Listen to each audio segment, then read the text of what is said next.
Sourcing, the final frontier. These are the voyages of ISS, an enterprise that wanted to look at new ideas and new concepts, and to boldly buy where I had never bought before. My name is Darren Chamberlain. I'm the Chief Procurement Officer at ISS, and this is our journey through implementing Amazon for Business. We wanted to be very transparent today about what we did, what worked for us, and perhaps more importantly, what didn't work so well, so perhaps on your journey you can recognise some of those failings in our business and maybe avoid some of those tricky steps along the way. ISS is a Danish organisation. We focus on FM, and our clients include people like Barclays, Heinz and Leonardo. We're very proud of the work that we do. Just to provide some context, when I joined the organisation in January 17, I felt it was important to give people a purpose. So in looking at the procurement strategy and developing that for the organisation, I want to be very clear about the people, the processes, the policy, but more importantly, the platforms as well. I joined at a time when the vision was being rolled out as an ERP system, and I was able to convince the organisation that probably Cooper was the right partner to work with in terms of P2P to augment what we had within the vision. During the 4 years, I've been very clear about the way that we would work with the organisation, and a lot of that is around stakeholder management. I've been very clear about each year focusing on 3 to 4 things as a maximum, and then trying to be very clear about the deliverables, measuring each point along the way, having clear milestones. It makes it clear for the business, for our suppliers, and more importantly for the employees. During the 4 years, around 2018, we realised that our tail spend started to become problematic. It demanded a lot of management time. It involved an awful lot of energy and focus, which we really didn't have amongst a central team that really needed to focus on some preferred suppliers. So we started to talk to Amazon, and how might we do that? Like many organisations, you'll have models yourself. This is the model we use. We were relentless with this model. We looked at policy, we looked at system integration, we looked at the principles.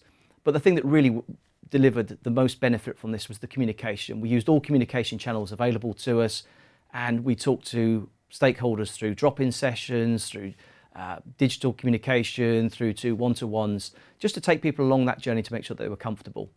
There's no getting away from it. There's a 2-box grid here. I'm going to walk you through it now. This is what worked for us.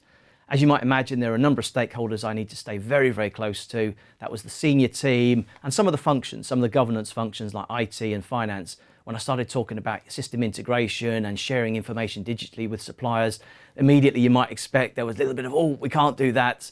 And so getting those people comfortable with what we were doing, but also ensuring that we were protecting the organisation at every step of the way. I also had suppliers I wanted to take on that journey. We focused on preferred suppliers, suppliers with whom we have deep relationships with, long-term trading arrangements, and shifting the way that we organise with those businesses has taken some investment of time and energy. The area that I would share with you today that didn't work so well is actually with my own team, the category managers, who historically have been drilled into them, control the category, control the spend, manage the suppliers for best value. And then step change, we're moving to an Amazon business model where it's perhaps more of a free trade model. And it took some time to get those guys on board with what we were trying to achieve. And I think the failing on my part as a leader was not engaging them soon enough to understand some of their concerns. But we got there in the end, and right now they're really happy with what they see in terms of management information, buying trends across the organisation. And as a team, I think we're seeing better outcomes. Thanks, Darren. I'm Gemma Lindley, Procurement Business Partner at ISS. The next key element for success is your category strategy. This is something we've been working to develop now since we implemented Amazon Business, but it's something we recommend that you look to develop from the very outset. And we think that by driving that from the beginning of the process, you can really drive additional value. We understand, obviously, that we need to maintain control of your spend to ensure and reduce kind of leakage from key supplier agreements. But we really recommend that you look at the flexibility within the system and ensuring that there is a wide range of products available to the end users.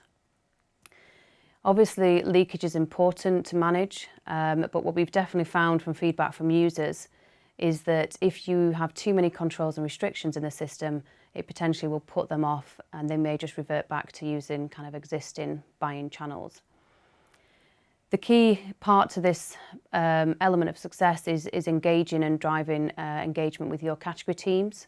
It's important that they understand the real benefits of Amazon Business, how it affects kind of the procure-to-pay process and the efficiencies it can drive, and that they really kind of engage and embed this within their category strategy. Engaging them from the outset and then ensuring that those the strategies are then reflected in the restrictions in the system can ensure you kind of get that balance between flexibility and control. You know, unfortunately, detail is key here, and one thing we found is that there are, you know, a lot of categories within the Amazon system, and aligning them with our own business category structure is time consuming, but we think it's worth that effort at the outset. Another kind of bit of advice, I guess, is getting some feedback from your end users. So where users feel that there are products that are currently restricted or blocked on Amazon and they would not like to purchase them, making sure you've got a route or a process whereby people can actually request that, and then, you know, applying a temporary or permanent kind of change to the system. Obviously, throughout this whole situation of the past kind of few months, we've really had to look at changing priorities, and that has meant that we've had to change some of the restrictions in our system. So ensuring you've got that flexibility in a process whereby you can adapt the end solution is really key. Moving on to the supplier strategy, which is the next key element for success. Obviously, Amazon Business can provide a solution for your tail spend. You know, the likelihood is it will help you to drive spend away from existing systems and through the Amazon solution. However, we also feel that there's an opportunity to drive existing suppliers through the Amazon Business process. We conducted a full review of our tail spend, and whilst, as you can imagine, there was significant spend that could have been driven through other kind of existing suppliers, there still remained spend for bespoke specialist items, or where the client had nominated a specific supplier, where we would have to continue using that supplier. We therefore saw Amazon Business as a potential solution if we could get that supplier to make the switch over to the Amazon Business marketplace. So we have been working with Amazon and with their onboarding team to look to engage some of our suppliers and try to sell them the kind of opportunity of moving to Amazon. So obviously they can take advantage of the wider client base, the wider market, and also some of the other benefits Amazon can offer. But at the same time, as a business, we can then really reduce our overall kind of end-to-end cost of engaging that supplier and managing the process. We're also now looking at embedding Amazon Business as a key kind of question within our onboarding process.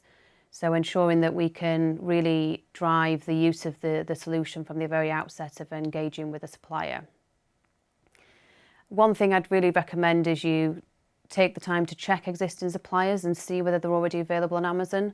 That's something we've done more recently, and there were a few kind of quick wins there that you could definitely take advantage of. Thank you, Gemma, and good afternoon. Welcome to everyone joining us today. My name's Phil Oddie. I'm the technical lead here at ISS in the UK. I'm going to talk to you today about a couple of key topics, and the first one being system integration. I'm not going to spend too long talking about system integration, although that's not because it's not a key part of this journey.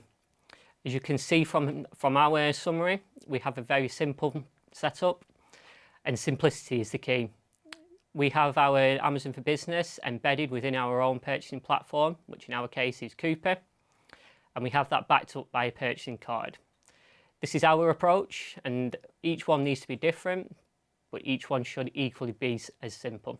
So a great P2P process is a simple but effective one, and this is where something like Amazon Business really comes into its own. I read recently that over 90% of the UK population have used Amazon at some point, and we can't ignore what's happened over the last 6 months in terms of the changes we've seen to buying habits. All this really helps and will help drive our own customer internal process. That customer adoption is key and is a key part that can be driven by the factors around us. The second key part we have here is around regulation and governance. Governance is a key part and is always a key question that we look at when talking about Amazon Business. It's a very key part of any business and needs to be really thought about as part of both your customer, your client, and your supplier strategy. All these will in turn help your procurement journey, which will be driven by the above.